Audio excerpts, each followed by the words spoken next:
أهلا بكم مشاهدينا الكرام من هنا من جامعة أم القرى في اليوم الثاني للمؤتمر العلمي الرابع للطلاب وطالبات التعليم العالي. معنا أحد الضيوف المؤتمر، نتعرف بك.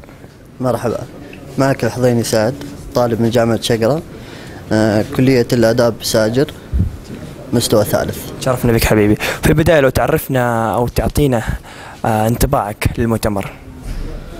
والله هذا المؤتمر شيء يعني كلنا نفخر فيه، شيء جميل وشيء يعني يحث الشباب على البحث والقراءة يعني وحنا الحين في العالم الإلكتروني وسائل البحث كثيرة، والمؤتمر هذا يحثنا على أن نبحث أكثر وأكثر وتشجيع لنا. كيف ترى التنظيم جامعة أم القرى لهذا المؤتمر؟ صراحة أنا أراه يعني تنظيم على أعلى الدرجات يعني من كل النواحي. جميل جدا.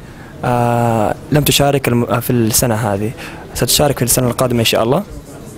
أنا هذه أول حضور لي في المؤتمر، وأنا جاي مستطلع وراح يعني آخذ نقاط كثيرة كذا عشان بإذن الله السنة الجاية راح أقدم بحث بإذن الله. يعطيك العافية وشكرا لك وتشرفنا إن شاء الله. شكرا لك.